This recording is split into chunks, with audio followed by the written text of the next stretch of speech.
So, hope so. Are you see me? And today is very important topic for the exam purpose. In specifically aims, we can say NORSET or CRE. Or there are different kind of names, and I assure you, after this class you are able to answer the most of them ECG pattern identification questions in any kind of exams, and you will by heart each and every pattern. This is not a exam pattern like that class. After this class, when you are going for in any clinical setup, somewhere you are posted in ICU, somewhere posted in the OT, okay, you will see the image of ECG in the monitor, and if you are seeing, then you are able to identify the pattern.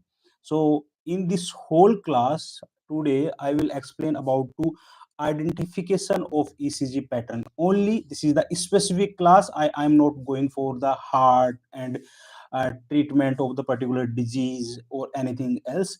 Is pinpoint class of ECG identification pattern. Okay. So, and again, I assure you, this is very specific class because most of the teachers and students found it's a very difficult lecture, as well as student can't able to understand or remember. But after this class, you will get mastery in the ECG identification of pattern. So I again I assure you, today class is very helpful for your notes at 9 exam. Specifically, after the few days, might be you will get 2 to 3 questions in this class. And so I don't want to waste the time and to answer the if you are seeing the any ECG in the exam, then then you can easily answer the uh, any kind of question. So before starting the lecture, just I go for basic things regarding the ECG. Okay. So first of all, you can see this is the heart. Everyone is know two atria, two ventricles. Okay. But you can see this is the superior vena cava. This structure, if you are able to see them, this is called to superior vena cava. And what happened is there is the pool of blood. There is the pool of blood here. मतलब suddenly कहीं से भी अगर कोई blood आके गिरता है तो उसको बोलते हैं sinus. Okay.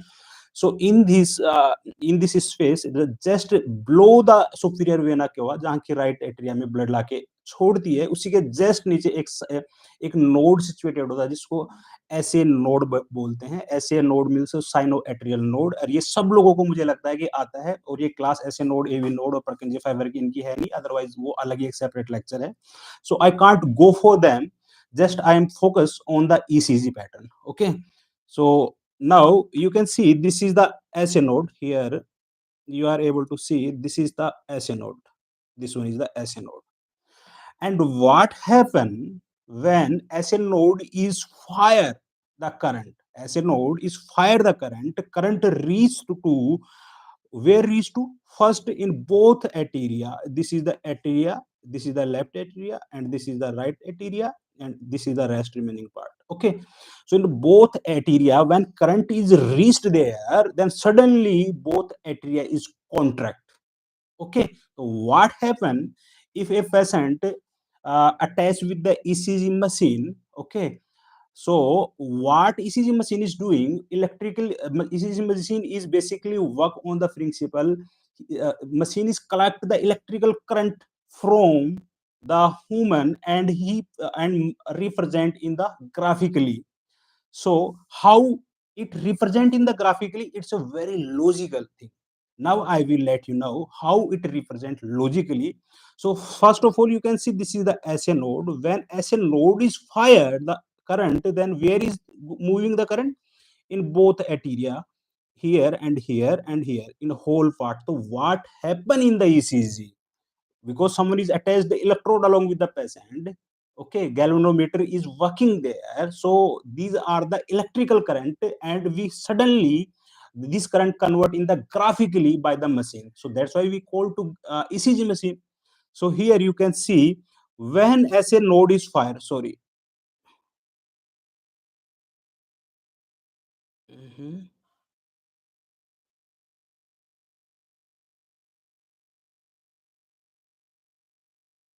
these are the some technical error. In the few days we can accept, and after might be we can resolve these things. Now you can focus on them. When SN node is fired, for example, a patient attached with the ECG machine, so then you can see first of all like that the graph is start in this way in the ECG graph. Okay. Suddenly, when SN node is fired, okay, SN node is fire the current move in the both atrium part. Okay. So suddenly the ECG graphical presentation is changed in this way.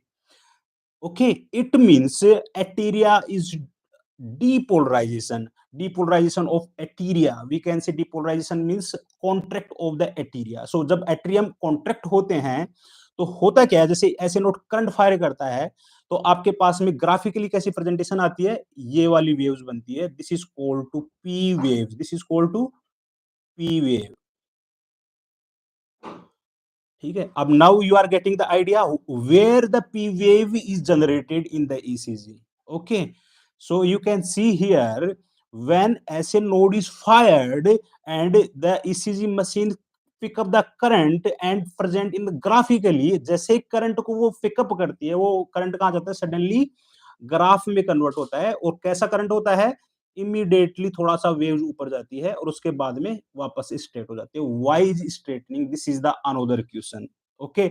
अगर अब कोई आपको बोले कि P waves में कहीं abnormality है, कहीं पे भी पूरी ईसीजी में पी वेव्स में एबनॉर्मलिटी है, तो आपको पता होना चाहिए कि पी वेव्स का मतलब होता है कि एट्रिया वाले पार्ट में प्रॉब्लम है. ओके. सो एट्रिया वाले पार्ट में प्रॉब्लम है. It means you are going for this one, you can focus on them only this one part. This is called to P waves. After the P waves suddenly what happen, the current moves downside like that in this way. This way you can see there is another, I can highlight in different color. Okay. For your understanding you can see blue color. Okay. Now fine. So here is the another node. This is called to AV node. और ये एवी node के बीच में एक ring होती है यहां से लेकर, जो कि एट्रिया और वेंट्रिकुलर को सेपरेट करती है. इस रिंग को बोलते हैं, ये रिंग बनी होती है फाइबर डेंस रिंग. ठीक है.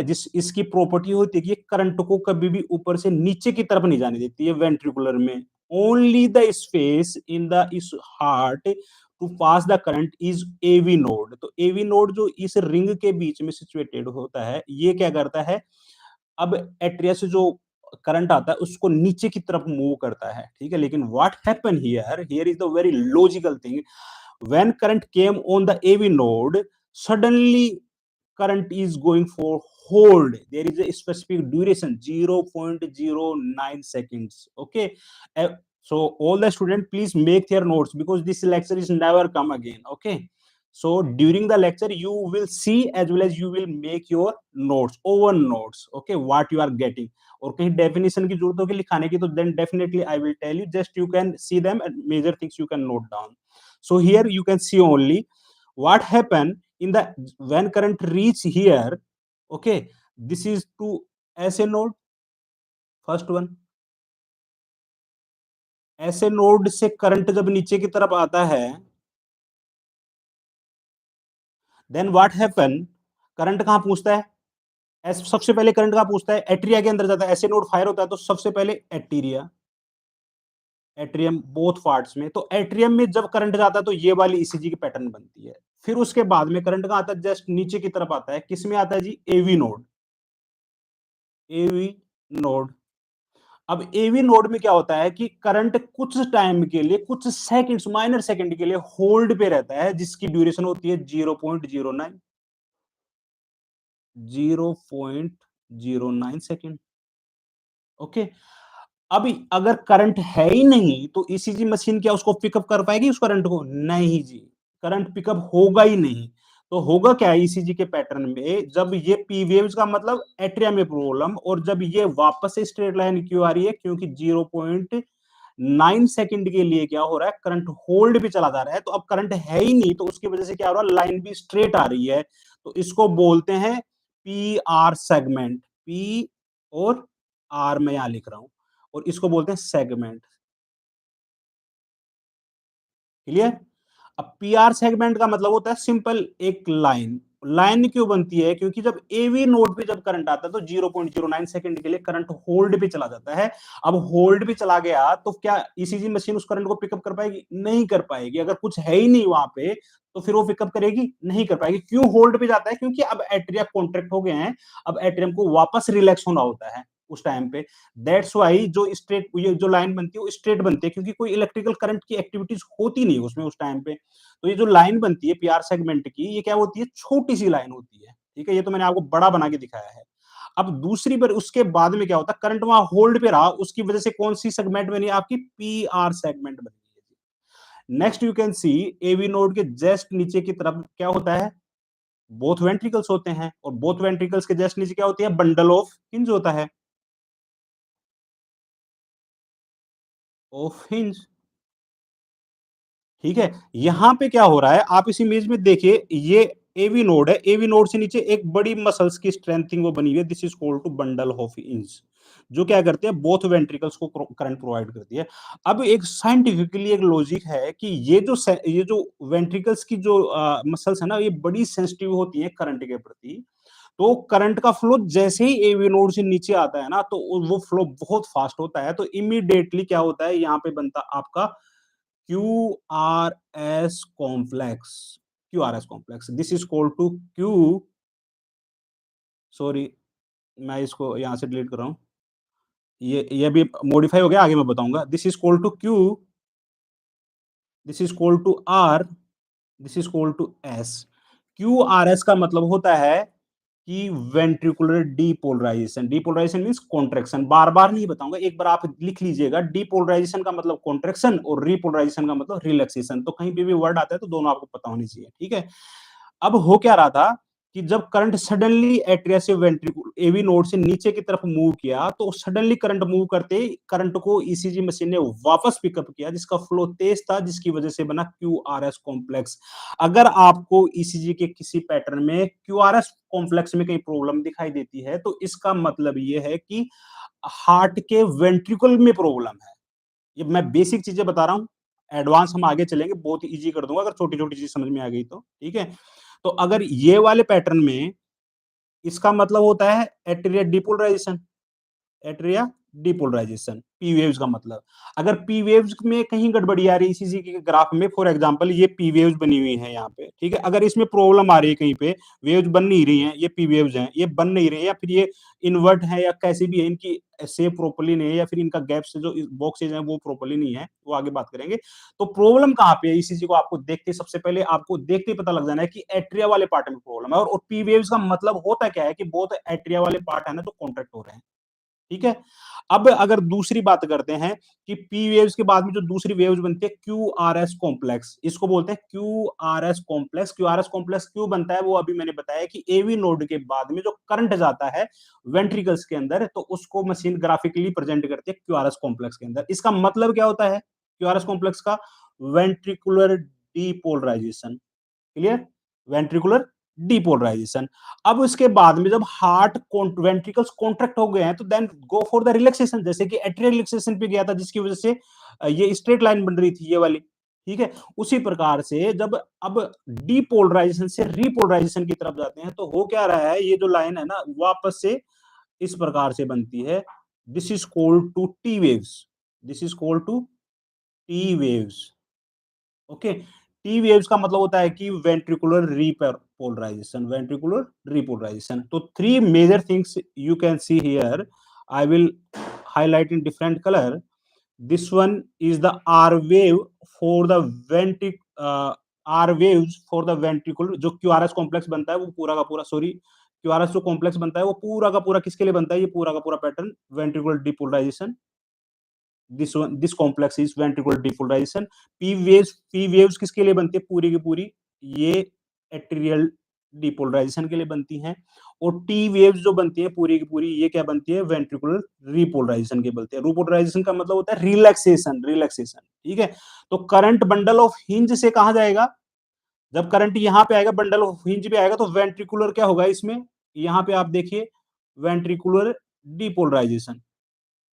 This is the qualitative lecture, not for the quantitative. जो कि घंटों के हिसाब से लोग पढ़ते हैं ना, वो वाला लेक्चर ये है ही नहीं। और जो आपने घंटों के हिसाब से पढ़ाई कर करके खूब एग्जाम दे ली होंगी, ठीक है, और मेरी जो लेक्चर्स होंगे ना वो क्वालिटेटिव होंगी, जिसमें टाइम लगता है, लेकिन कॉन्सेप्ट क्लियर होने के बाद में आपको 50 किताब नहीं पढ़नी है। You can sit in exam and clear them. It's my funda. If someone is like, then continue the class, otherwise leave the class, there is no problem, because the way of education, this is called to qualitative study. You can read less book, you can do less study, but go for the qualitative. So focus on the qualitative. It's might be time taking, but definitely it's very helpful for you. सो अगर ये basic चीजें अगर आपको समझ में आ गई है ना, तो फिर समझ लो कि आपका काम बन गया आज ईसीजी आइडेंटिफिकेशन का। ठीक है, तो टी वेव्स का मतलब समझ में आ गया। अब मैं दोबारा से बना के एक बार और समराइज करा देता हूँ आपको पूरा का पूरा, ताकि आपको ये क्लियर हो जाए यहाँ से। ये किसी जिसने अपने पेपर में बना लिया वेल एंड गुड है, नहीं बनाया तो भी वेल एंड गुड है, क्योंकि मैं अभी एक एक वेव्स को अलग अलग बना के बता रहा हूँ आपको। सबसे पहले ग्राफ बिल्कुल स्ट्रेट आ रहा था, ग्राफ के अंदर रीडिंग जो आ रही थी वो स्ट्रेट आ रही थी, मशीन पिकअप नहीं कर पा रही थी। जैसे ऐसे नोड ने फायर किया तो बनी आपकी पी वेव्स। और पी वेव्स का मतलब होता है, जो पी वेव्स बनती हैं, इस पी वेव्स का मतलब होता है एटीरिया डीपोलराइजेशन। क्यों बनता है, ये मैंने आपको ग्राफ में बताया कि यहाँ जब ऐसे नोड करंट फायर करता है, सबसे पहले एट्रिया वाले पार्ट में जाता है, इस वाले और इस वाले दोनों पार्ट में जाता है, और उसके बाद में करंट जब इन दोनों जगह चला जाता है, उसके बाद में करंट यहाँ जाता है ऐसे नोड में। तो एविन इस मतलब पी वेव्स में जो पैटर्न बनता है वो किसकी वजह से बनता है, एट्रिया में जो करंट जाता है उसकी वजह से बनता है। उसमें जो करंट जाता है उसमें क्या होता है, एट्रियल डीपोलराइजेशन होता है, और उस डीपोलराइजेशन को क्या ग्राफिकली प्रेजेंट करती है मशीन नीचे पी वेव्स के रिप्रेजेंटेशन में। अब उसके बाद में स्ट्रेट लाइन आती है, तो मैंने आपको बताया स्ट्रेट लाइन क्यों आती है। ये जो स्ट्रेट लाइन आती है जिसको हम बोलते हैं पी आर सेगमेंट। सेगमेंट छोटा होता है, इंटरवल बड़ी होती है। ठीक है, सेगमेंट छोटा होता है और इंटरवल बड़ी होती है। पहले जो पी आर सेगमेंट था ना, पहले वाली बुक्स में ऐसे बता देते, ऐसे बनता था, जैसे कि ये आपका ये हो गया क्यू आर एस। ठीक है, तो ये जो पहले था कि इसका पी आर सेगमेंट का मतलब होता है कि यहां से लेकर के यहां तक की जो ड्यूरेशन होती है इसको पी आर सेगमेंट बोलते हैं एक तरीके से। बुक्स के पहले क्या बोलते थे, यहां तक का छोटा सेगमेंट होता है उसी को बोलते थे, लेकिन अब लेटेस्टली चेंज हो गया है। तो पी आर सेगमेंट का मतलब यहां से लेकर के जो करंट की एक्टिविटी होती है वो यहां तक की काउंट होती है। ठीक है, तो इसलिए इसको पी आर सेगमेंट सेगमेंट क्यों बोलते हैं, क्योंकि छोटा होता है। ठीक है, तो अब एट्रियल डिपोलराइजेशन किसकी वजह से हो रहा है, पी वेव्स की वजह से हो रहा है। नेक्स्ट नीचे की तरफ जाते हैं तो करंट एवी नोड पे जाएगा। एवी नोड पे करंट जाएगा तो फ्लैट लाइन आएगी। फ्लैट लाइन क्यों आएगी जी, क्योंकि अब यहाँ पे 0.09 सेकंड के लिए क्या हो रहा है, करंट होल्ड पे चला जा रहा है। सेकंड के लिए होल्ड पे जाएगा तो पिकअप ही नहीं होगा करंट, सॉरी, करंट पिकअप ही नहीं होगा। पिकअप नहीं होगा तो इमीडिएटली कैसी लाइन आएगी, आपकी स्ट्रेट लाइन आएगी। और जब करंट नीचे की तरफ फ्लो होगा तो यहाँ की मसल्स बड़ी सेंसिटिव होती है करंट के लिए, तो सडनली आपके पास में एक कॉम्प्लेक्स बनेगा। This complex is called to QRS complex.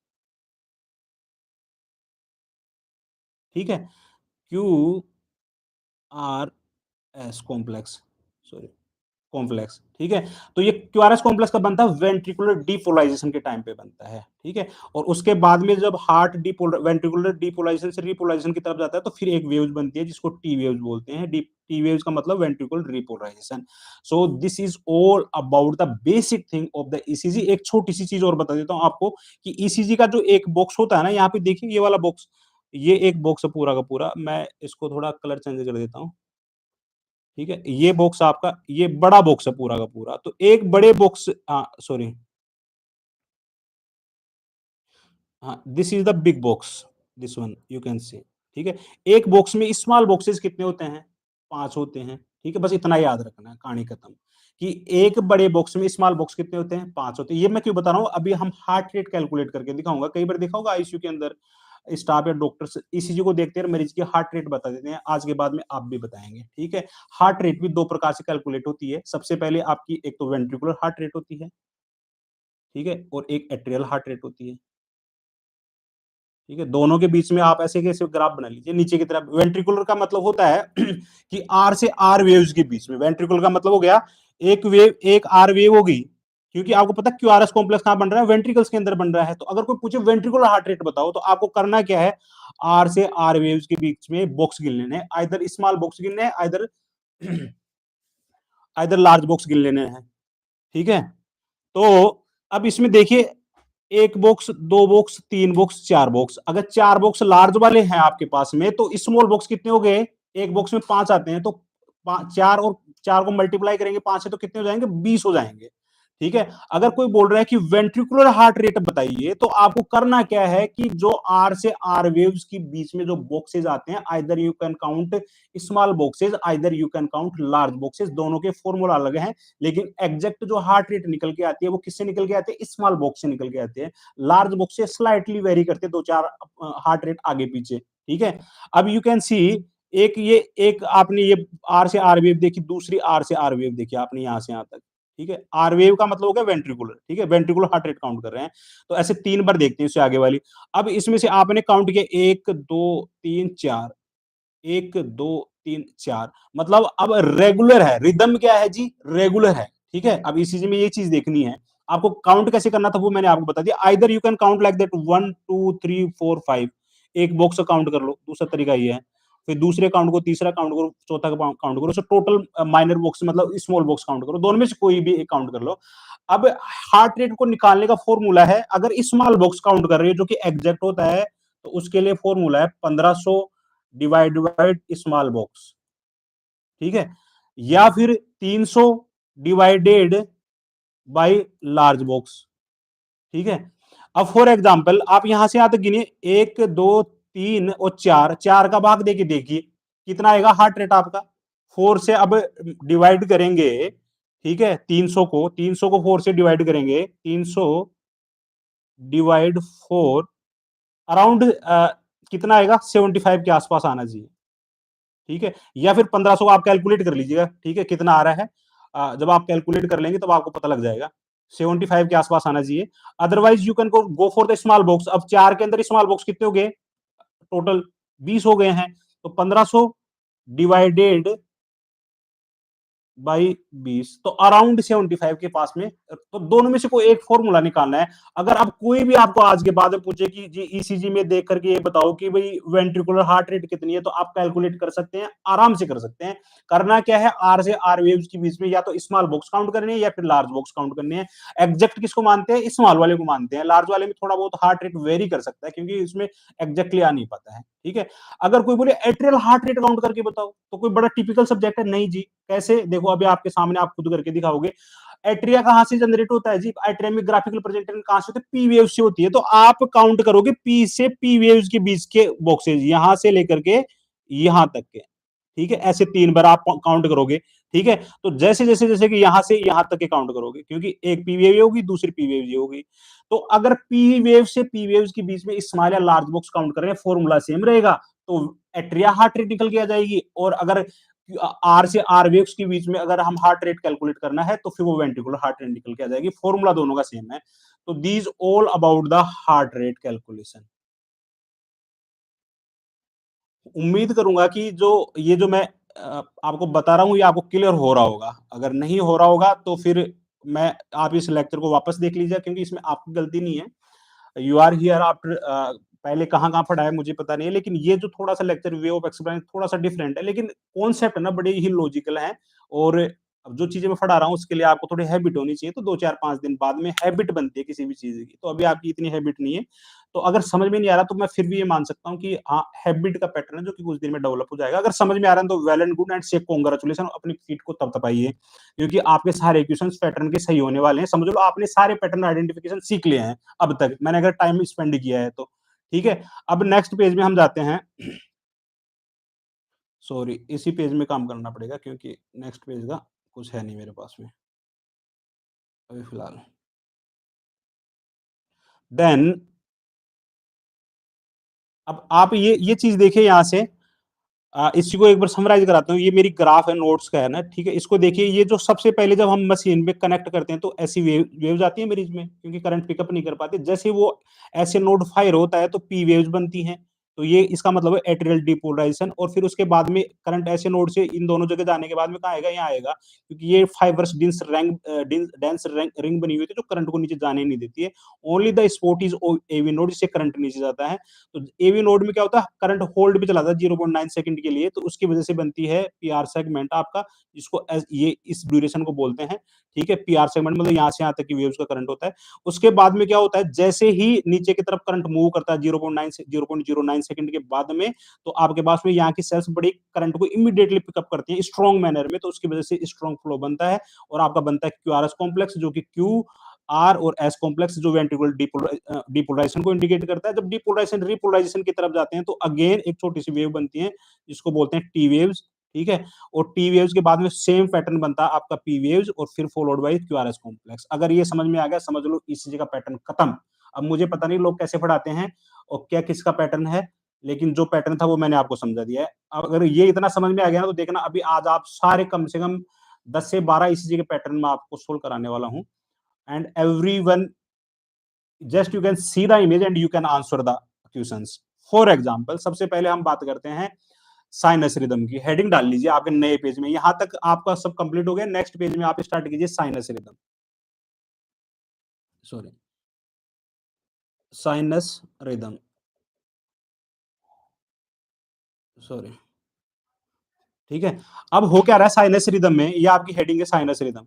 ठीक है, इसी के जस्ट नीचे इसको डिवाइड कर लीजिए 3 अलग पार्ट्स में। ये कुछ ज्यादा फन हो रहा है प्रैक्टिस के बाद में। Okay, no worry.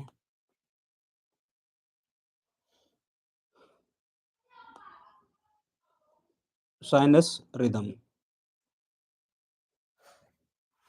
then sorry, this is again go for the technical error.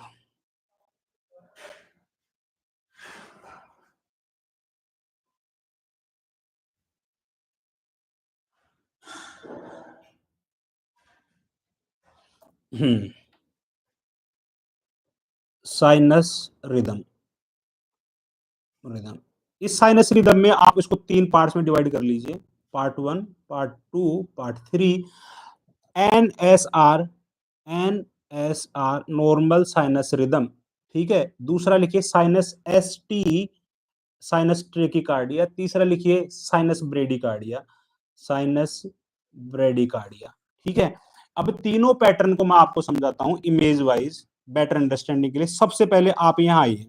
ठीक है, ये जो इमेज देख रहे हैं, इस इमेज को आप देखिए पहले, सबसे पहले ये वाली ईसीजी का पैटर्न। ऐसे ही तो एग्जाम में आता है ना, आपके पास बॉक्स बना होता है। ठीक है, इमेज पैटर्न दिखाई देगा आपको।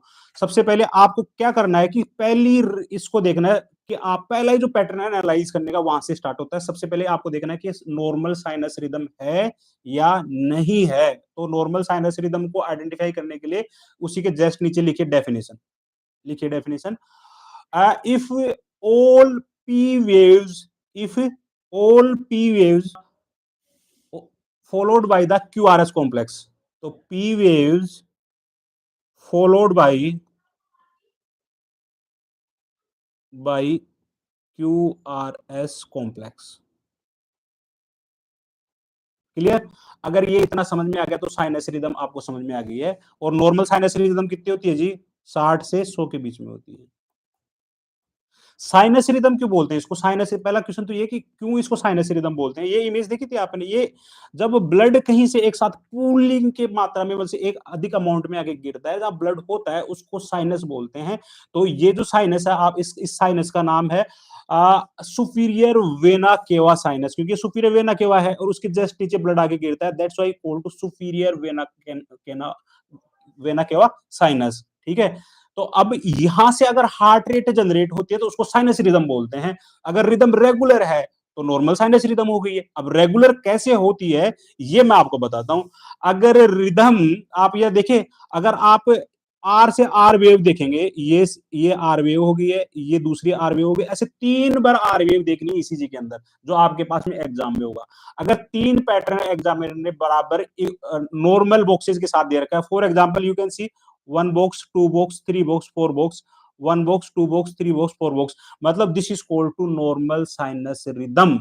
और आपको सबको पता होना चाहिए कि नॉर्मल साइनस रिदम कौन सी होती है। तो ऐसी अगर कोई इमेज आपको दिख रही है, सबसे पहले आपको क्या करना है, नॉर्मल साइनस रिदम देखना है। कैसे देखना है? P waved followed by the Q R S complex, देख रहे हो यहाँ पे, this is equal to P waved and followed by the Q R S complex, again P waved followed by the Q R S complex, again P waved followed by the Q R S complex. Okay, और इसमें duration देखिए, चार चार boxes, चार चार box अगर 3 बार continue आती है, this is equal to normal sinus rhythm, और जिसकी नॉर्मल रेंज कितनी होती है? 60 to 100।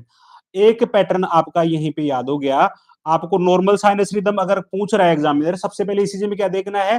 P waved followed by the Q R S complex. Just ये आपने जो लिखा है वो लिख लिया, अब ये याद कर लेना है, बस बात खत्म।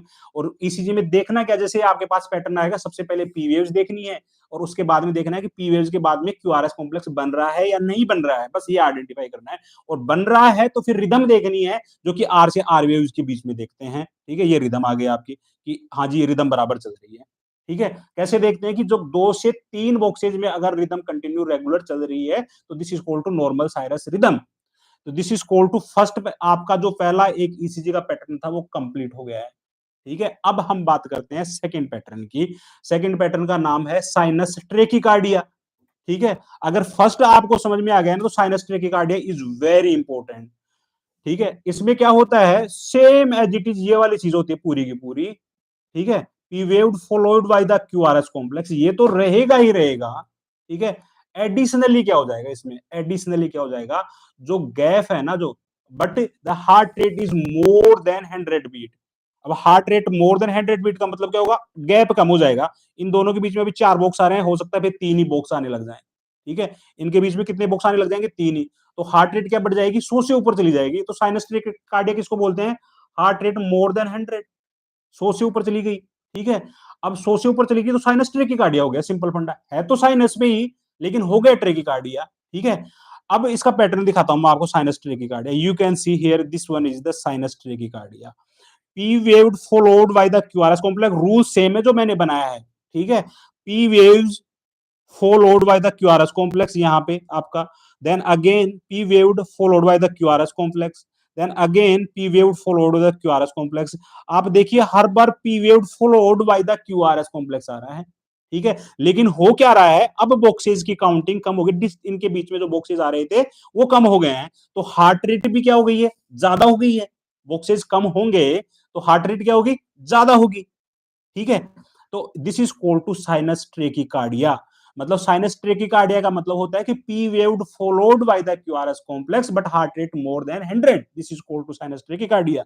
और कैसे काउंट करेंगे? इसे आर से आर वेव्स के बीच में हार्ट रेट काउंट करके देख लेंगे। दो फॉर्मूला सर ने बताया, एक फॉर्मूला 300 से डिवाइड करना होता है लार्ज बॉक्स को, अदरवाइज जो 1500 से डिवाइड करेंगे तो स्मॉल बॉक्स से हम डिवाइड करेंगे। तो दोनों फॉर्मूला से कोई भी एक लगा देना है और हार्ट रेट निकाल लेनी है। ठीक है, तो आपको एग्जाम में देखते ही पता लग जाएगा कि अगर 4 बॉक्स से कम है, प्रैक्टिकली अगर जिसने काम किया है, तो पक्का 4 से कम है तो इसका पक्का ट्रेकिकार्डिया कंडीशन है। मान लो 2 ही बॉक्स आ रहे हैं, 3 ही बॉक्स आ रहे हैं, जैसे कि यहाँ पे आप देख रहे हो ओनली 2 बॉक्सेज, ओनली 2 बॉक्सेज, 2 ही बॉक्स आ रहे हैं हर बार। तो हार्ट रेट अब हो गई है 150 के आसपास। 75 से को मल्टीप्लाई करके देखो, 150, तो इस पेशेंट की हार्ट रेट कितनी आएगी? 150। लेकिन हो क्या रहा है? P waved followed by the QRS complex. देखो ये ईसीजी का जो लेक्चर है ना, बड़ा टिपिकल है। इसको मैंने अपने रूल से बनाया इसको, और जिसको आज समझ में आ गया ना, वो जिंदगी में एक भी क्वेश्चन गलत नहीं करने वाला है। थोड़ा टाइम लग रहा है, लेकिन चीजें ऐसी जाएंगी परमानेंट मेमोरी में। अगर आपको साइनस रिदम का डेफिनेशन समझ में आ गया, ठीक है, कि भाई साइनस क्यों बोलते हैं? साइनस के नीचे ऐसे नोड होता है और वहां से वेव जनरेट होती है, इसलिए साइनस बोलते हैं। रिदम मतलब रेगुलर होनी चाहिए। नॉर्मल साइनस रिदम का मतलब नॉर्मल रिदम है। ठीक है, आर से R wave, P wave followed by the QRS complex, और आर से आर वेव के बीच में कम से कम आपका मतलब पैटर्न सेम होना चाहिए, मतलब। ठीक है, और कितना होना चाहिए? हार्ट रेट कितना होना चाहिए? 60 से 100 के बीच में होना चाहिए, खत्म कहानी। अगर 60 से 100 से ऊपर हार्ट रेट आ रहा है तो फिर वो ट्रेकिकार्डिया हो जाएगा, साइनस ट्रेकिकार्डिया, जो कि दूसरा इमेज आपके पास में। अगर एग्जामिनर ऐसा ग्राफ दे रहा है जिसमें आपको देखना क्या है? पहले पी वेव्स देखनी है, followed by the QRS complex देखना। करना ही क्या है? कुछ भी नहीं करना, simple P wave then followed by the QRS complex, और फिर बॉक्सेस गिन लेने, खत्म कहानी। अब 2 पैटर्न आपके खत्म हो गए हैं, तीसरे पैटर्न की हम बात करते हैं, साइनस ब्रेडिकार्डिया। अगर दूसरा और पहला अगर समझ में आ गया तो तीसरा ऑटोमेटिकली आपको समझ में आ जाएगा। ठीक है, you can see this one is the sinus bradycardia.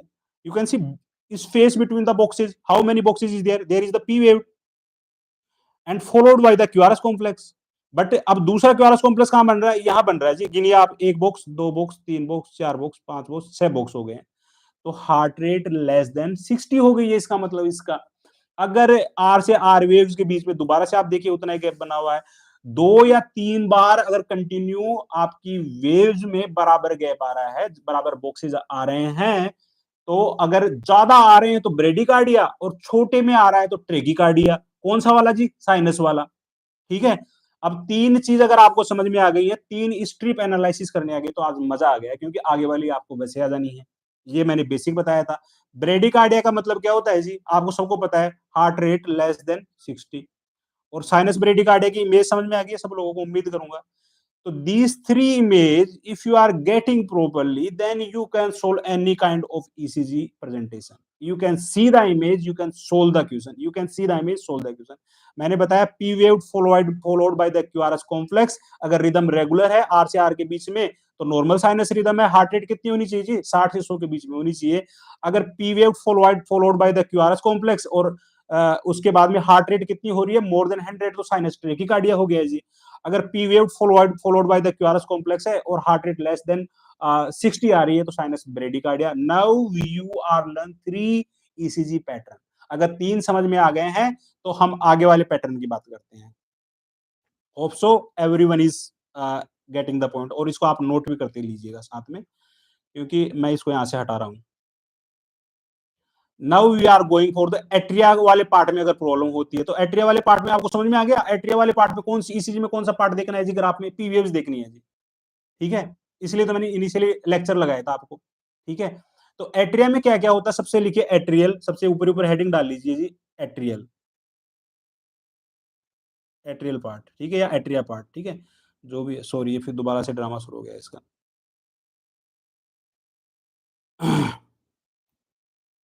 Don't save and again open word.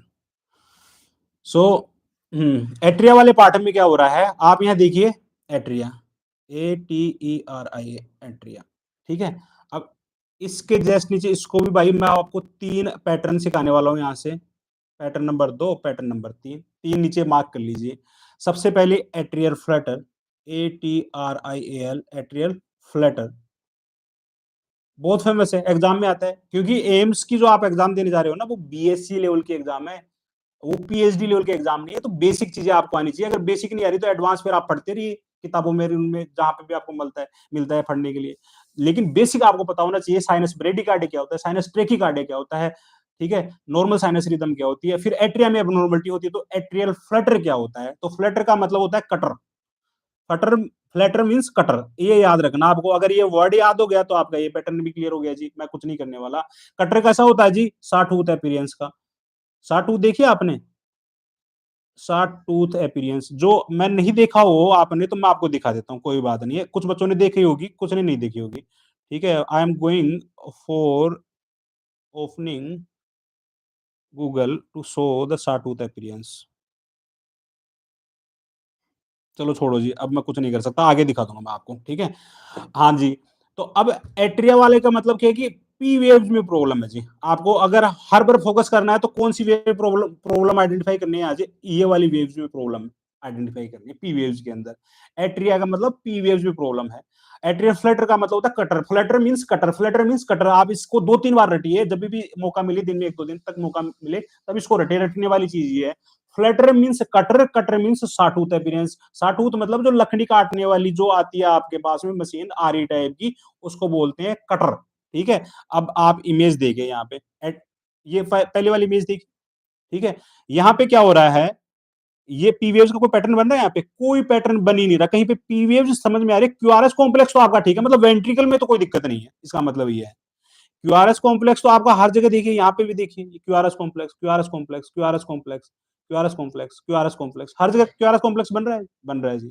दिक्कत कहाँ आ रही है, ये देखिए आप इसमें, P waves followed by the QRS complex आ रहा है कि या नहीं आ रहा है, ये आइडेंटिफाई करना है। तो यहाँ पी वेव बन रही है जी, नहीं बन रही। P wave followed by the QRS complex, वापस से P wave followed by the QRS complex आ रहा है जी, नहीं आ रहा जी। अब क्या हो रहा है यहाँ पे, आपके पास में जो कटर जैसे आरी जैसी रो बने होते दांते, उसको बोलते हैं फ्लैटर। ठीक है। Flatter means cutter. ठीक है। Flatter means cutter.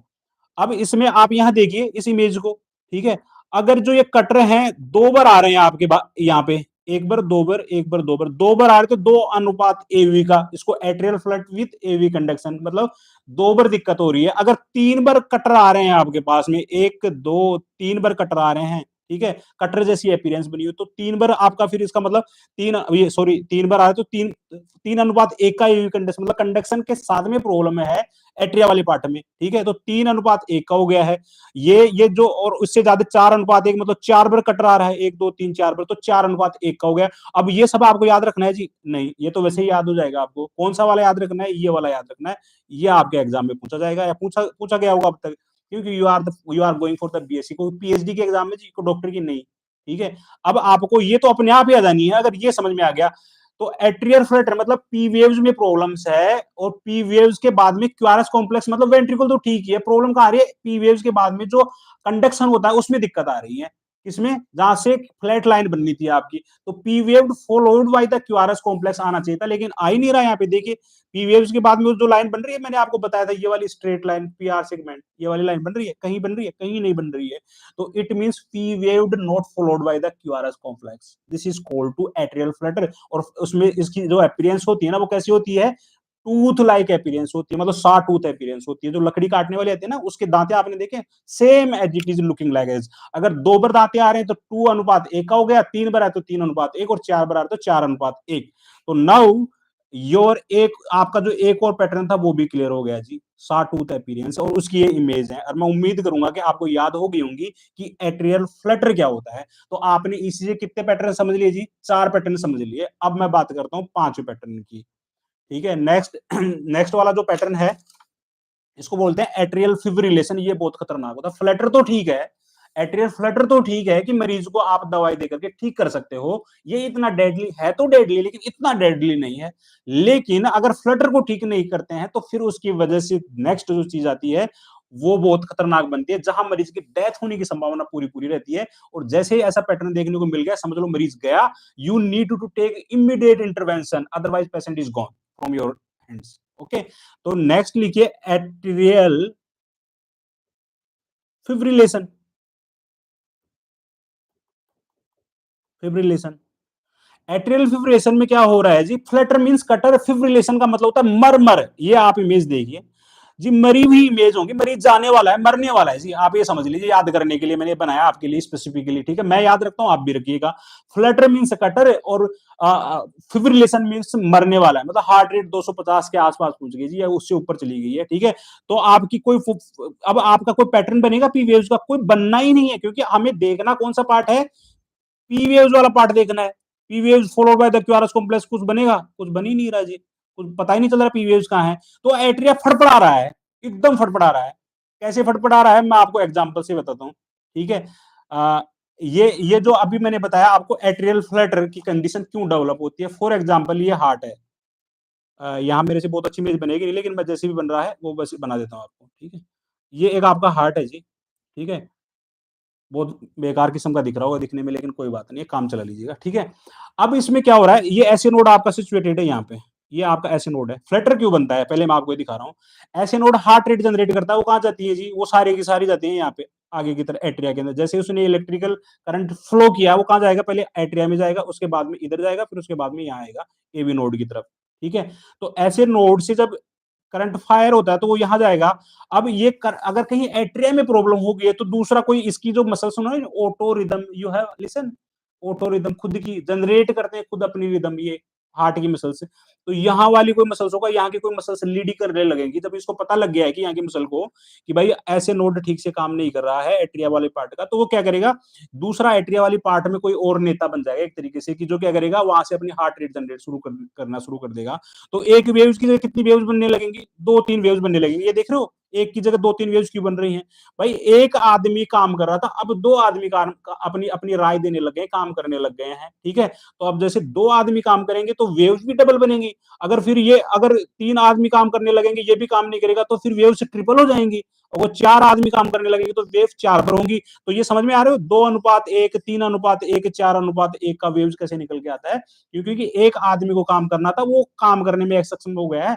अब उसका काम को दूसरा आदमी करा, तो वो भी अपनी पोटेंशियल शो कर रहा है कि देखो जी मैं भी अपनी जनरेट करता हूँ। अब मशीन क्या करेगी, वो करंट है उसको वो पिकअप कर लेगी जी। अब केवल करंट यहाँ से जनरेट उसको पिकअप कर लेगी, और कोई दूसरा यहाँ से जनरेट हो रहा है तो उसको भी पिकअप कर लेगी, यहाँ से जनरेट उसको पिकअप। तो इसकी वजह से आपके बनते हैं 2:1, 3:1, 4:1, और सॉटूथ अपीयरेंस बनती है इस वजह से, क्योंकि ईसीजी मशीन का काम होता है जो करंट होता है उसको पिकअप करना। ठीक है, करंट जहां से स्ट्रांगली बनेगा वहीं से वो पिकअप कर लेगी। तो करंट यहां से था तो इसलिए पी वेव्स बन रही थी, उसी के बाद में ये दूसरा वाला करंट बन गया, उसी के साथ में ये वाला करंट बन रहा है। तो अब मल्टीपल करंट्स जनरेट हो रहे हैं एक जगह। एक नेता था, अब मल्टीपल नेता हो गए, तो मल्टीपल ओपिनियन हो गई है जी। ठीक है, मल्टीपल ओपिनियन होगी तो ईसीजी के अंदर भी वैसे ही फिर पैटर्न बनने लगेंगे, जैसे कि ये बन रहे हैं। This is called to sawtooth appearance, this is called to atrial flutter. ये कहानी आपको याद रखने के लिए मैंने बनाई है। ठीक है, अब बात करते हैं एट्रियल फिब्रिलेशन। ठीक है, फ्लटर मींस कटर, और फिब्रिलेशन का मतलब मरमर। फिब्रिलेशन का मतलब होता है मरमर। ये तो एग्जाम में पूछ लेगा एग्जाम में कि भाई, या पूछा होगा इससे पहले कि मरमर किस में बनती है जी, ईसीजी वेव में। मरमर का मतलब हो गया है कि आदमी मरने वाला है। ये बहुत बहुत कम वेव्स आना शुरू हो गई है, जिसमें आप पैटर्न को आइडेंटिफाई नहीं कर सकते हो, हार्ट फड़फड़ाने लग गया उसका। ठीक है, मरीज का जाने वाला है जी मरीज। ठीक है, कई बार इसी को दूसरे वर्ड से केओटिक पूछ लेता वो। Chaotic, chaotic appearance. Chaotic appearance का मतलब होता है कि जो हार्ट रेट है बिल्कुल ही जिसको पैटर्न को आइडेंटिफाई नहीं किया जा सकता। अगर एट्रियल वाले में तो एट्रियल हो गया जी। ठीक है, तो एट्रियल फ्लटर और फिब्रिलेशन में आपका अंतर है। फ्लटर मींस कटर और फिब्रिलेशन का मतलब होता है मरमर। तो ये P wave followed by the QRS complex तो ठीक आ रहा है। क्यों आ रहा है? क्योंकि वेंट्रिकल में प्रॉब्लम नहीं है। प्रॉब्लम कहां आ रही है जी? एट्रियल वाले पार्ट में आ रही है। आपने पी वेव देखनी है, उसके बाद में देखना P wave followed by QRS complex बन रहा है या नहीं बन रहा है। बन रहा है तो ठीक है, नहीं बन रहा है तो इसका मतलब गड़बड़ है कहीं ना कहीं। पी वेव्स के बीच में पीआर सेगमेंट है जो मैंने आपको बताया था इनिशियली, वो होना जरूरी है, नहीं है तो फिर गड़बड़ है मामला। ठीक है, अगर फिर एट्रियल फ्लटर बनेगा और फ्लटर होगा तो उसका अपीयरेंस कैसा होगा? कटर जैसा होगा, और सॉटूथ अपीयरेंस होगी। अब दूसरी हम बात करें तो एट्रियल फिब्रिलेशन। फिब्रिलेशन में बनता है मरमर, क्योंकि मरीज वेव्स होती हैं जिसको हम केओटिक वेव्स भी बोलते हैं। तो ये किस में बनती है जी? केओटिक फ्लटर के ये फिब्रिलेशन के अंदर बनती है। ठीक है, क्यों बनती है इसका डायग्राम भी मैं आपको बता देता हूँ। सेम एज इट इज, दोनों में क्या डिफरेंस है जी? दोनों डायग्राम्स में ये देखो सेम हार्ट है। ठीक है, अब हो क्या रहा था यहाँ पे ये ऐसे नोड है। ठीक है, अब ये काम करना बंद कर दिया तो यहाँ की सारी मसल्स बिहेव करने लग जाएंगी, भाई मैं भी हार्ट रेट जनरेट करूंगी, मैं भी हार्ट रेट जनरेट करूंगी। तो वहां तो 3-4 ही बन रहे थे, इसलिए तो फ्लटर बन रहा था। अब यहाँ पे ये देखिए, आप छोटी छोटी मसल्स एक्टिवेट, मतलब पूरे एट्रिया के अंदर प्रॉब्लम हो गई है, तो एट्रिया की हर मसल्स बिहेव करने लग गई है कि I am generating the current to save the atrial part. ठीक है, तो अब जो अपीयरेंस बनेगी, जो ईसीजी मशीन पिकअप तो करेगी, लेकिन कैसे पिकअप करेगी? वो ऐसे शो करेगी उसको इलेक्ट्रिकल करंट को। तो अगर P waves followed by QRS complex नहीं आ रहा है, ऐसा पैटर्न बन रहा है, this is called to atrial fibrillation. I hope so fibrillation आपका क्लियर हो गया होगा। ठीक है, अगर फिब्रिलेशन क्लियर हो गया है तो हम आगे बढ़ते हैं। आपने टोटल 3+2 5 पैटर्न सीख लिए हैं। ठीक है, अगर आगे हम और समराइज करा देंगे पांचों के पांचों पैटर्न्स को। बस आपको इतना याद रखना है, एट्रियल फ्लटर मींस कटर, और फिब्रिलेशन में कटर कैसा होता है? सॉटूथ अपीयरेंस का। ठीक है, और फिब्रिलेशन का मतलब मरमर, और मरमर कैसा मतलब मरी हुई। कैसी होती है वेव्स? केओटिक वेव्स होती हैं, जो कि जिनका अपीयरेंस ठीक नहीं होता है। ठीक है, क्यों बनती है? उनके 2 डायग्राम मैंने आपको बना के दिखा दिए नीचे फिब्रिलेशन के। अब इसके जस्ट नीचे हम चलते हैं।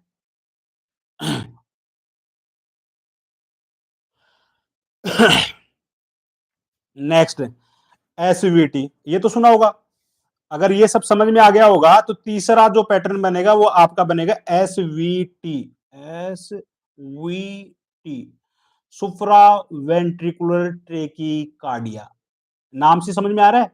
ऐसे वेंट्रिकुलर तो लिखा हुआ है, लेकिन वेंट्रिकल से पहले क्या लिखा हुआ है ये देखिए आप, इसको थोड़ा सा डिवाइड कीजिए। सुप्रा वेंट्रिकल से ऊपर, मतलब प्रॉब्लम हार्ट के कौन से वाले पार्ट में है जी? एट्रिया वाले पार्ट में है।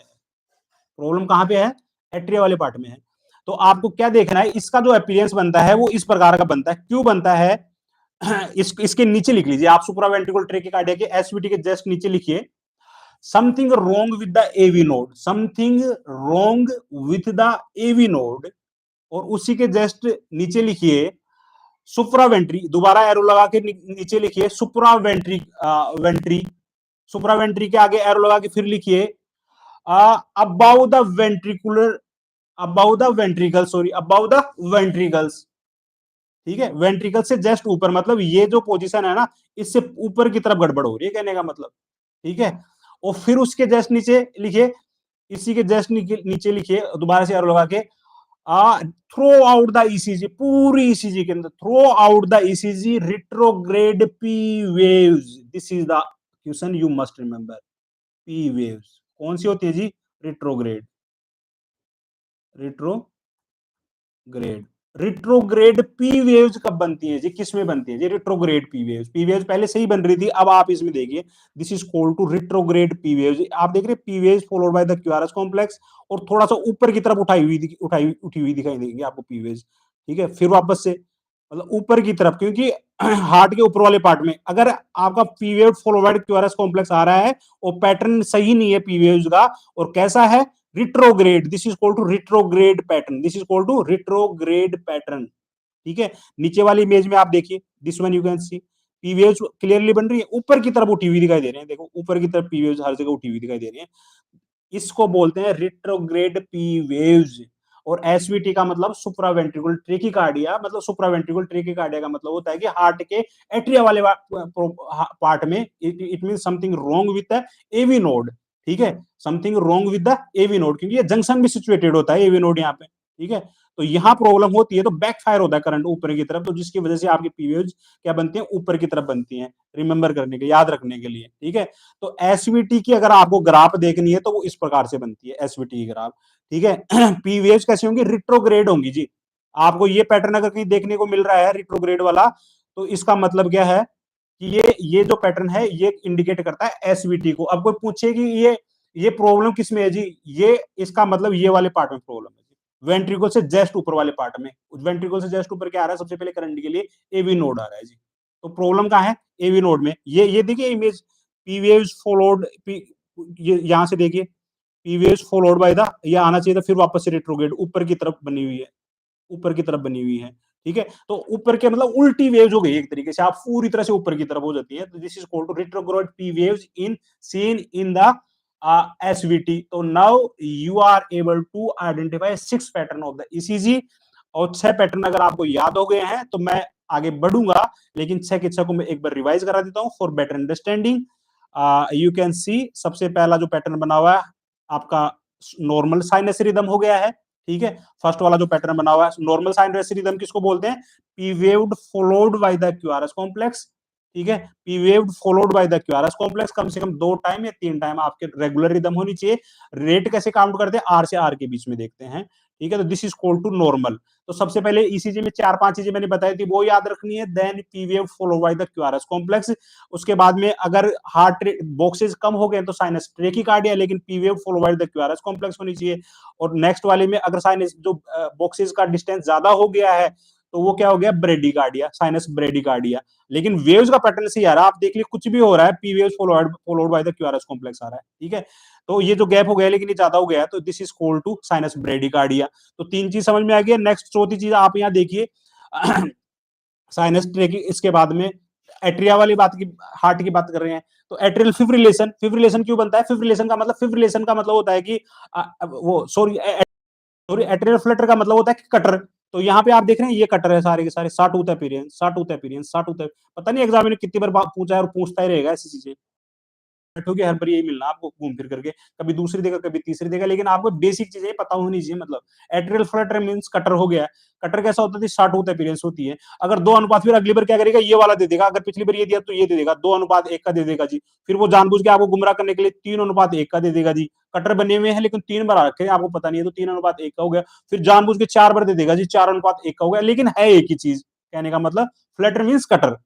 अब नेक्स्ट वाली जो इमेज थी फिब्रिलेशन, फिब्रिलेशन का मतलब कटर क्यों बन रहा था? कि एक की जगह 2-4 लीडर बन रहे थे, 2 बन रहे थे 2 का, 3 हो गए तो 3 हो गए। अब फिब्रिलेशन में क्या हो रहा है कि सारे नेता बन गए हैं, अब तो सब अपनी अपनी चला रहे हैं यहाँ पे, ठीक है। अब सारे अपनी अपनी जनरेट करेंगे तो वेव्स कैसी होगी जी? मरी मरी होंगी, केओटी होगी। तो ईसीजी में अगर केओटी का वो आ रहा है, अपीयरेंस आ रहा है, तो दिस इज कॉल्ड टू आपका एट्रियल फिब्रिलेशन क्यों? क्योंकि एक से ज्यादा नेता बन गए हैं जी। आप ये सिंपल भाषा में याद रखिए। और कैसी केओटिक का मतलब क्या होता है? मर मतलब मरी हुई वेव्स होती हैं। और लास्ट वन जो छठी, जो मैंने आपको ईसीजी आइडेंटिफिकेशन पैटर्न बताया, वो इस एसवीटी है, सुप्रा वेंट्रिकुलर ट्रेकिकार्डिया। एसवीटी में क्या होता है? आपको कहीं ना कहीं एवी नोड में प्रॉब्लम क्यों? क्योंकि इसमें रिट्रोग्रेड पी वेव्स बनती हैं, इसमें रिट्रोग्रेड पी वेव्स बनती हैं। पी वेव क्या होंगे? ऊपर की तरफ उठी हुई होंगे, आपको पैटर्न ऐसे देखने को मिलेगा। This is called to retrograde P waves and SVT. ठीक है। अब अगर आपको ये 6 पैटर्न याद होगी तो आगे वाले अपने आप याद हो गए। वो भी मैं आपको एश्योर करवा देता हूं कैसे याद हो गए हैं। अब रुकिए, I can delete this one. तो जिन बच्चों को लग रहा होगा कि जी आज ये सर बहुत धीरे चलते हैं, तो हाँ, मैं धीरे चलता हूँ, लेकिन मुझे पता है कि कहाँ धीरे चलना है और कहाँ तेज चलना है। ठीक है। वो आपको पता जो जो ट्रेनिंग बैच चल रहा है जिंजवाड़े इंटरनेशनल नर्सिंग, जो एसोसिएट्स वो जो है एजेंसी है, आप उससे कांटेक्ट कर लीजिएगा। ठीक है। 4 मंथ में पूरा नर्सिंग का सिलेबस कवर होता है और उससे बाहर कुछ आता जाता नहीं है, मैं बता दूं। ठीक है। और अगर कोई किसी को इंटरेस्टेड हो ज्वाइन करने का, और 4 मंथ की नर्सिंग की कंप्लीट ट्रेनिंग, तो एक नंबर आप नोट डाउन कर लीजिए, 9340858699। ठीक है, मैं लिख देता हूँ जी, 9340858699। ठीक है। इस पे मैसेज कर दीजिए कि साहब मुझे ज्वाइन करनी है, तो जो भी इंस्ट्रक्शन होंगे वो आपके जो फर्म वाले हैं आपको अवेलेबल करा देंगे। ठीक है। अब नेक्स्ट बात करते हैं। 6 पैटर्न हमारे हो गए हैं, और मैं कुछ पैटर्न आपको बताने जा रहा हूँ जो कि आपको बाय हार्ट होने वाले हैं, अगर 6 याद हो गए हैं तो। अगर नहीं है तो इसी वीडियो को दोबारा से देख लीजिएगा, याद हो जाने हैं। क्योंकि ये एक्चुअल में क्या होता है कि एक तो टफ टॉपिक है जो कि लेना नहीं चाहिए था, लेकिन मेरे पास बच्चों ने रिक्वेस्ट की थी, कई बच्चों ने, हो सकता है कि वो बच्चे हो जो कि कहीं कोचिंग वोचिंग चला रहे हो, तो उन्होंने रिक्वेस्ट की थी कि सर यहाँ अटक जाएंगे। तो मैं अटकता उटकता नहीं, मैंने थोड़ा काम किया है, इसलिए now you are seeing the outcome for them. तो अब हम बात करते हैं, हमारे पास में नॉर्मल साइनस रिदम खत्म हो गई है, दूसरी एट्रियल की जो एबनॉर्मलिटीज थी, 3 पैटर्न थे वो खत्म हो गए हैं। अब हम वेंट्रिकल्स के पैटर्न की बात करते हैं। तो हेडिंग डाल लीजिए वेंट्रिकल, वेंट्रिकल्स। ठीक है। वेंट्रिकल्स में भी 3 पार्ट में डिवाइड कर लीजिए वेंट्रिकल्स, 1 2 और 3। तो मैं आपको 3 पैटर्न और सिखाने वाला हूं अभी कुछ ही मिनट के अंदर। सबसे पहले वीटी, वेंट्रिकल ट्रेकिकार्डिया, बड़ा ही फेमस है, सबने सुना होगा, वीटी वेंट्रिकल ट्रेकिकार्डिया। दूसरा वीएफ, बड़ा ही खतरनाक है जी, वीएफ हो गया तो मरीज गया समझ लो। ठीक है। और third one is the asystole, ये तो सभी को पता है, एसिस्टोल। ये हो गया तो खत्म है मामला, लाओ जी डी फेबर काम करते हैं मरीज पे, नहीं तो मरीज गया जी इमीडिएटली। वीटी का मतलब क्या होता है कि वीटी के जस्ट नीचे एरोलॉग लिखिए, tomb stone like pattern, T O M B tomb, STONE tomb stone like pattern, like PATTERN pattern. ठीक है। अगर ईसीजी के अंदर टोम स्टोन पैटर्न बना हुआ है तो वो समझ लो वेंट्रिकुलर ट्रेकिकार्डिया है। अब पीवीएच का यहाँ कोई रोल है जी? कोई रोल नहीं है जी, खत्म पीवीएच की कहानी, एट्रिया तक ही। आपको पीवीएच देखनी है जी? नहीं देखनी है। अब जब जब वेंट्रिकुलर की बात आएगी तो पीवीएड का मामला है खत्म। अब आप क्या देखना है आपको जी? क्यूआरएस कॉम्प्लेक्स देखना है। अब तक क्या देख रहे थे जी? पीवीएस देख रहे थे, क्योंकि एट्रिया की बात कर रहे थे। साइनस में कि पीवीएव साइनस रिदम देख रहे थे, तब क्या देख रहे थे हम? P wave followed by the QRS complex देख रहे थे। वेंट्रिकुलर ट्रेकिकार्डिया में क्या देख रहे थे? जो पीवीएव का पैटर्न देख रहे थे। ठीक है। अब इसके बाद में अब क्या देखेंगे जी? क्यूआरएस कॉम्प्लेक्स देखेंगे। ठीक है। वीटी का मतलब होता है वेंट्रिकुलर ट्रेकिकार्डिया। ठीक है। वेंट्रिकुलर ट्रेकिकार्डिया का जो पैटर्न बनता है ईसीजी का, वो कैसा बनता है? Tomé स्टोम like pattern. आप गूगल पे सर्च कर लीजिए कैसा दिखाई देता है, बाकी मैं आपको दिखाई देता हूँ मोर डिटेल के लिए। This is the normal ECG, PVS followed by the QRS complex, PVS followed by the QRS complex, PVS followed by the QRS complex. और आर से आर वेव्स की बॉक्सेस की दूरी है ना, सिमिलर होनी चाहिए 2 से 3 बार। ठीक है। This is normal sinus. तो नॉर्मल अगर आपको समझ में आ गया तो now you can go for the, ये भूल जाए थोड़ी देर के लिए, ये वाला जो है ना, इसको थोड़ा भूल जाइए, मोनोमॉर्फिक को भूल जाइए। आप सिर्फ वेंट्रिकल ट्रेकिकार्डिया याद रखिए। वेंट्रिकल ट्रेकिकार्डिया मतलब वेंट्रिकल्स के अंदर प्रॉब्लम हो गई है जी। अगर क्यूआरएस कॉम्प्लेक्स इस प्रकार से बन गया है आपके पास में, ये पैटर्न बन गया है, this is called to tomb stone pattern, this is called to tomb stone. ये आदमी था जिसका नाम है, जिसने डिस्कवर किया था इस पैटर्न को। ठीक है, टॉम स्टोन। तो उसके जैसा उसके अकॉर्डिंग ये पैटर्न बन रहा है आपका। तो you can see that this is the Tom stone. अगर ऐसी कहीं ईसीजी दिख रही है ना आपके पास में, तो immediately you know there the problem with the ventricles, there is no role of the atria right now. And अगर ऐसा कोई टॉम स्टोन पैटर्न बना हुआ है, वीटी का मतलब tombstone, T for Tom stone pattern, V for ventricle, T for Tom stone pattern, T for Tom stone pattern, याद करने के लिए T for Tom stone pattern. ठीक है, तो अब टॉम स्टोन पैटर्न कैसा होगा, इस प्रकार से बना होगा। मोनोमॉर्फिक, अब एग्जामिनर एक बार इसको दे देगा, अगली बार क्या देगा जी, अगली बार थोड़ा घुमा देगा। मोनोमॉर्फिक मतलब एक ही प्रकार का पैटर्न बना, मोनो का मतलब सिंगल पैटर्न बना हुआ है, एक ही प्रकार का सारा वेव्स बन रहा है, सारा का सारा Tom stone pattern, this is called to monomorphic ventricular tachycardia. ठीक है, और पोलीमॉर्फिक का मतलब एक से अधिक प्रकार के पैटर्न बन रहे हैं। प्रॉब्लम कहां है, क्यूआरएस कॉम्प्लेक्स में। आप ये देखिए, ये वाला पैटर्न टॉम स्टोन है जी, ये वाला डिफरेंट पैटर्न है जी, ये वाला डिफरेंट पैटर्न है जी। ठीक है, लेकिन प्रॉब्लम किसमें है जी, वेंट्रिकुलर में है जी, एट्रिया वाले पार्ट में नहीं, वेंट्रिकुलर के अंदर प्रॉब्लम, क्यूआरएस कॉम्प्लेक्स प्रॉब्लम नहीं बन पा रहा है। ठीक है, तो अगर एक से अधिक पैटर्न बन रहे हैं टॉम स्टोन लाइक के, तो दिस इज कोल्ड टू, ये Tom stone pattern, again Tom stone pattern. ठीक है, this is called to polymorphic ventricular ट्रेकिकार्डिया।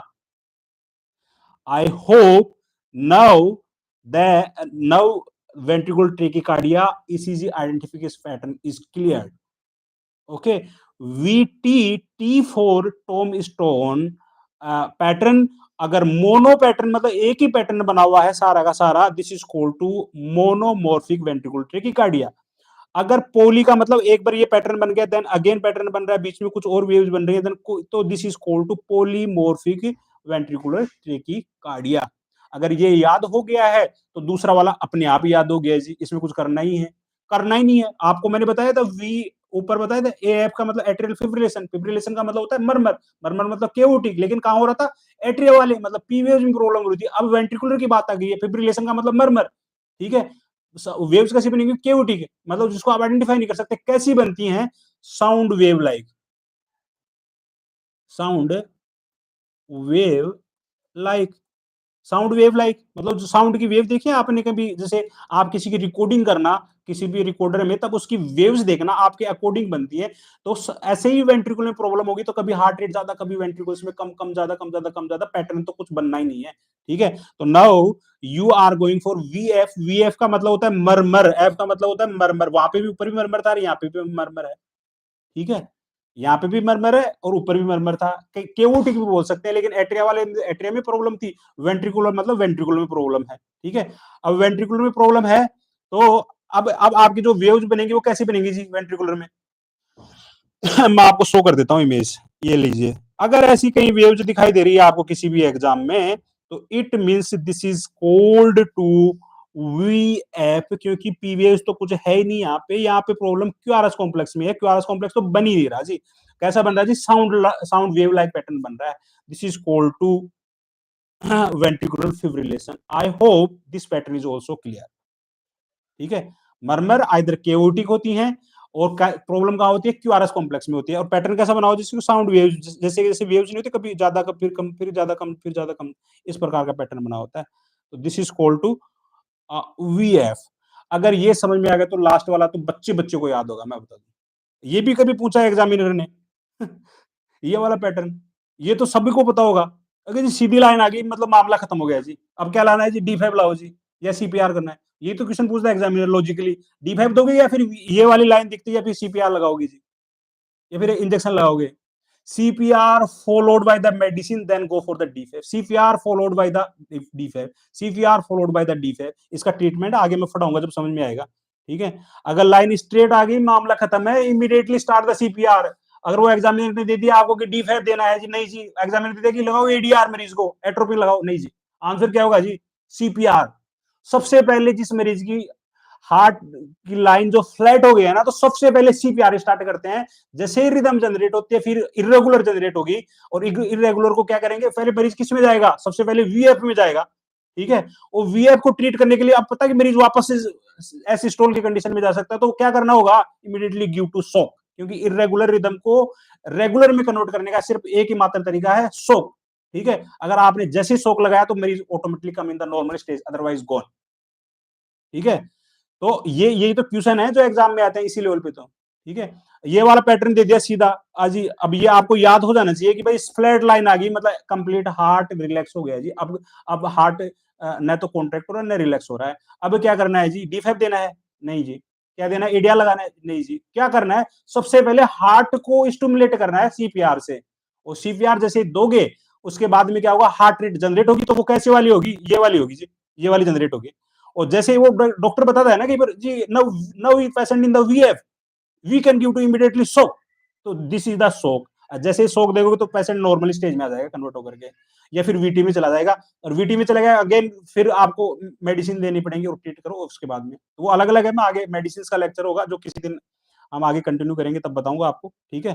तो this is all about the ECG pattern. मुझे लगता है कि मैंने 15-17 के समथिंग आपको समझाया है, जिसमें से 10 मेजर मैंने आपको एक्सप्लेन कर दिए हैं, ठीक है। 10 के 10 पैटर्न आपको बाय हार्ट हो जानी चाहिए। अगर नहीं है तो इसी वीडियो को दोबारा देखिएगा, घबराने की कोई आवश्यकता नहीं है, क्योंकि ये क्या है कि आपने जो पूरा लेक्चर लगाया है ना, ये पूरा का पूरा लेक्चर सडनली लगाया जी। आप मेरी क्लासेस अटेंड नहीं करे, इसलिए दिक्कत है। अगर किसी को क्लासेस अटेंड करनी है 4 मंथ का ट्रेनिंग कोर्स, तो ये जो नंबर मैं लिख रहा हूँ ना, इस पे बात कर लीजिएगा, 85 86 99, जिसमें सारी क्लासें ऐसी होंगी। और कुछ बच्चों ने मुझे बोला था कि सर आप जो होते हैं ना टाइम लेके पढ़ाते हो, नोट सेट सिर पे है। मैं आपको बता दूं, नोट सेट आपने कई दे लिए और ऐसे देते रहोगे। This there is the two type of study, one होती है क्वालिटेटिव और वन होती है क्वांटिटेटिव। तो क्वांटिटेटिव तो आपने कर ही रही है ना, मल्टीपल कोचिंग्स हो गई हैं, और फिर उसके बाद में मल्टीपल बुक्स हो गई हैं, यूट्यूब हो गया है, और शायद कुछ छोड़ा ही नहीं होगा फिर भी पास नहीं हो पा रहे हो। तो साइड इफेक्ट आपको देखने को मिल गया होगा। This is called to qualitative, जो कि मैं करा रहा हूँ। आपको टाइम लगेगा, लेकिन मैं श्योर करवा दूं कि सारा ही कोर्स है ना 4 महीने में कंप्लीट हो। मुझे पता है कि कौन से टॉपिक पे कितना टाइम देना है और कौन सी टॉपिक पे कम टाइम देना है, how to recover the syllabus. और सारे सब्जेक्ट में पढ़ाने वाला हूँ। अगर किसी बच्चे को लग रहा है कि भाई मुझे सर से जुड़ना चाहिए, then you can send the message on this number and you can get the further information for joining the 4 month training course. Thank you for listening. और अब मुझे अगर आपको रीसमराइज कराना है तो then I can go for resummarization. First I will see your comments कि बच्चे सो गए हैं या फिर जग सकता है, लेकिन मैंने किया नहीं। तो स्टिल कहाँ गया जी, ये बड़ा टेक्निकली चीजें हैं जो मैं अभी सीख रहा हूँ आप लोगों के लिए, ठीक है।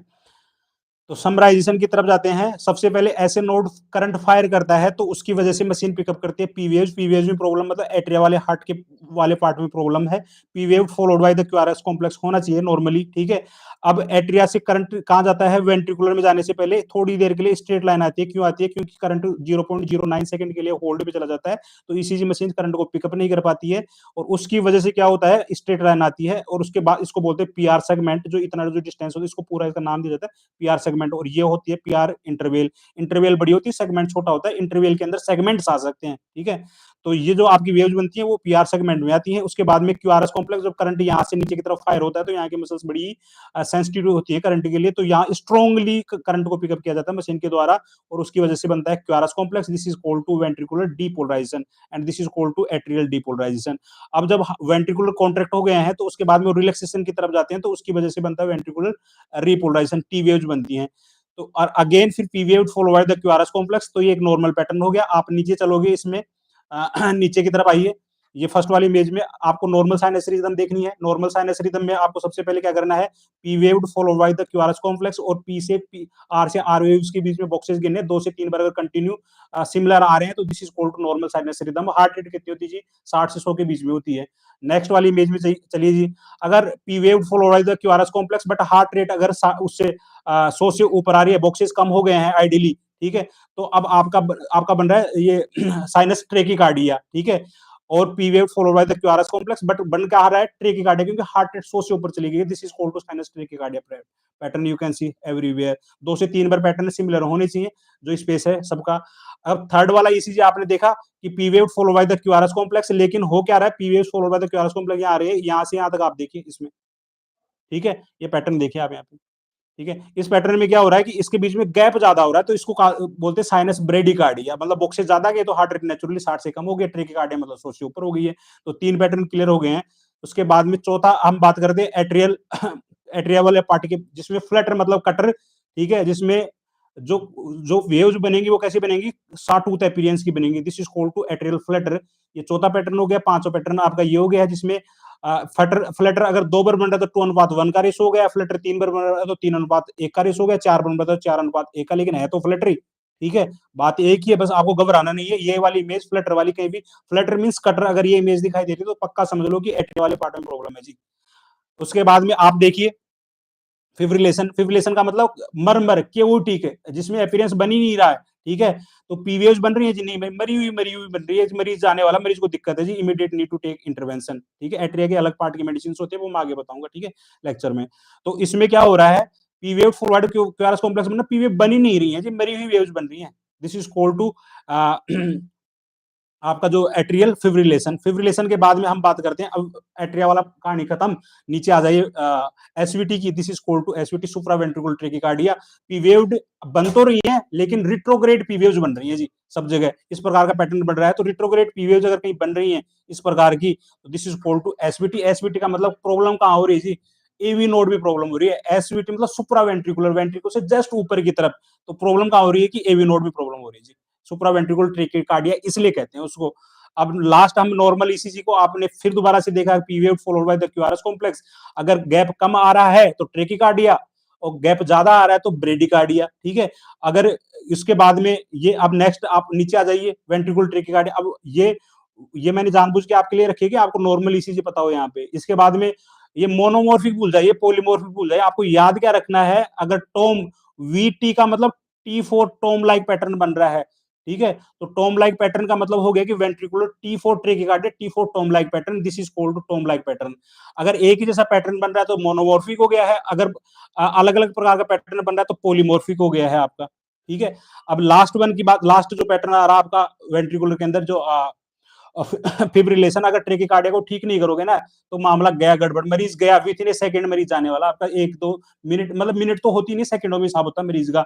अब वेव्स कैसी बनेगी जी, साउंड वेव्स लाइक पैटर्न बन जाएगा जी, ठीक है। अगर इसको भी ट्रीट नहीं किया आपने मरीज को इसी स्टेज में भी, तो मरीज definitely go for the straight line, patient is gone. अब आपको करना क्या है जी, डीफैब लगाना है नहीं जी, एडीआर देना नहीं जी, एट्रोपिन देना नहीं जी, देना क्या है जी, start with the CPR followed by the DFAB, and then along with them you can go for the ADR atropine, ठीक है, for stimulate the heart. So these all about the all pattern of the ECG। मैंने ये 15 pattern आपको सिखा दिए हैं, और 3-4 pattern है जो कि मैं आगे वाले लेक्चर्स होंगे उसमें समझाऊंगा, जब भी लेक्चर लगेंगे। मैं ये कोई शॉर्ट ही नहीं रहा कि यूट्यूब पे रेगुलर लेक्चर्स होंगे कि नहीं होंगे, लेकिन हाँ ये है कि मोस्ट ऑफ दम पैटर्न मैंने क्लियर करा दिए। थोड़े से अपर लेवल डिजीज के जो पैटर्न होंगे वो उसी के साथ में मैं कंप्लीट कराऊंगा। Thank you for listening and for patience, and I think you have get the mastery in the identification of ECG pattern in this lecture। अगर अच्छा लगा तो दोस्तों के साथ में शेयर करना, ताकि पता लगेगा कि अब एजुकेशन का स्तर थोड़ा बढ़ गया है, कि जी पहले वाला एजुकेशन का स्तर रहा नहीं। Okay, thank you, bye. Now I M